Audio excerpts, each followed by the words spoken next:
அனைவருக்கும் வணக்கம் மக்களே. நான் உங்கள் சுவாமிநாதன் ஜோதிடர் பேசுகிறேன்.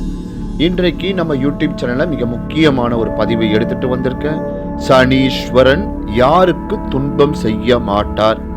சனி ஈஸ்வரர் ஆன கதை சுருக்கம் இந்த பதிவில் நான் சொல்ல போகிறேன். பதிவை ஸ்கிப் பண்ணாமல் கேட்டு பயன்பெற்றுக் கொள்ளுங்கள். அதற்கு முன்னாடி நம்ம யூடியூப் சேனலில் யாரெல்லாம் சப்ஸ்கிரைப் பண்ணலையோ சப்ஸ்கிரைப் பண்ணுங்க, ஷேர் பண்ணுங்க, லைக் பண்ணுங்க. இப்போ பதிவுக்குள்ளே போயிடலாம். முதல்ல சனி ஈஸ்வரனான கதை சுருக்கம் ரொம்ப சுவாரஸ்யமான ஆன்மீக பதிவு உங்களுக்காக அன்பர்களே. கைலாயம் சென்றார் சனி பகவான். சிவன் பார்வதியை வணங்கி நின்றார். சனீஸ்வரா, எம்மை காண வந்ததன் காரணம் என்னவோ என்று கேட்டார் சிவபெருமான். பெருமானே, உங்கள் ஜாதகப்படி இந்த வினாடி 7:30 சனியின் காலம் ஆரம்பிக்கின்றது. தங்களை பிடிக்கவே வந்தேன் என்றார் சனீஸ்வரன். எனக்குமா 7:30 சனி? என்ன சனீஸ்வரா, விளையாடுகிறாயா? கிரகங்களின் சுயற்சியை நிர்ணயித்த என்னையே பிடிக்கப் போறாயா என்று கேட்டார். ஆம் சுவாமி, நீங்கள் நிர்ணயித்த விதிகளின்படிதான் நான் வந்துள்ளேன். 7:30 ஆண்டுகள் இல்லாவிட்டாலும் 7:30 மாதங்கள் அல்லது 7:30 நாட்களாவது நான் தங்களை பிடித்து என் கடமையை செய்ய அனுமதித்தாருங்கள் என்று கேட்டார் சனீஸ்வரன்.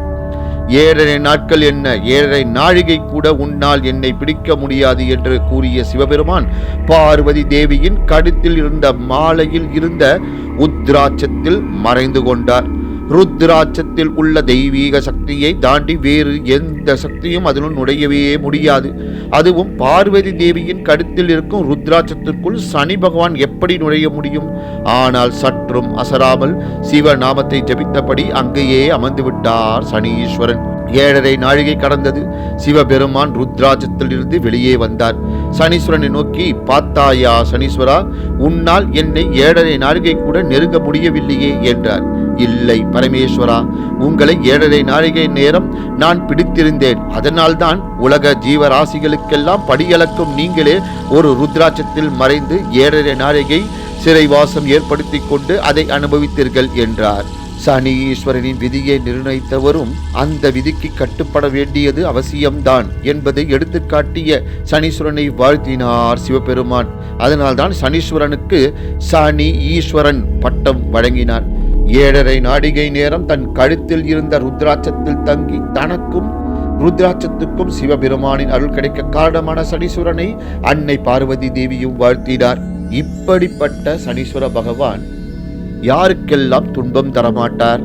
தினமும் காகத்திற்கு எல் கலந்த சாதம் வைக்கவும், சனிக்கிழமை தோறும் பகவானுக்கு இரும்பு அகல் விளக்கில் நல்லெண்ணெய் தீபம் ஏற்றி வழிபடவும், கருகு வலை மலர்களால் சனி பகவானுக்கு அர்ச்சனை செய்து வரலாம்.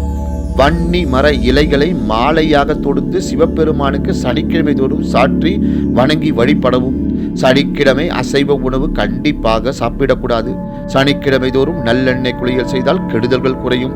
ஸ்ரீ ஆஞ்சநேயருக்கு வடமாலை அல்லது வெற்றிலை மாலை சாற்றி வழிபடுவதல் வேண்டும். அனுமர் வழிபாடு சனி பகவானின் தொல்லைகளை குறைக்கும். ஞாயிற்றுக்கிழமை மாலை ராகுகால வேளையில் கால பைரவரை வணங்கி வரலாம். தேய்பிரை அஷ்டமி நாளில் கால பைரவரை வணங்கலாம். அனாதை இல்லங்கள், முதியோர் இல்லங்களுக்கு உதவிகளை செய்யலாம். கோமாதா பூஜை செய்யலாம். ஏழை மாணவர்களின் கல்வி கட்டட படிப்பு செலவுக்கு உதவலாம். சனி பிரதோஷ வழிபாடு செய்வது சிறந்தது.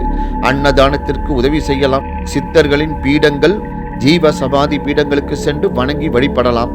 ஊனமுற்றோர்களுக்கும் விதவைகளுக்கும் உதவி செய்யுங்கள். வன்னி மரத்தை சுற்றி வந்து வணங்க வேண்டும். இதனால் சனி பகவானின் கொடுமையான பாதிப்பிலிருந்து விலகிவிடும். பிரதோஷ காலத்தில் சிவபெருமானுக்கு வில்வ இலை கொடுத்து வணங்க வேண்டும். தினமும் ராம நாம் ஜெபித்து வந்தால் சனி பகவானின் தொல்லையிலிருந்து தப்பிக்கலாம். சனிக்கிழமை விரதம் இருந்து பெருமாளை வழிபட்டு காக்கைக்கு உணவு படைத்தல் வேண்டும். இப்படி செய்பவர்களுக்கு சனி பகவான் எந்த துன்பத்தையும் தரமாட்டார். ஓம் ஸ்ரீ சனீஸ்வரனே போற்றி. நன்றி, வணக்கம், வாழ்க வளமுடன்.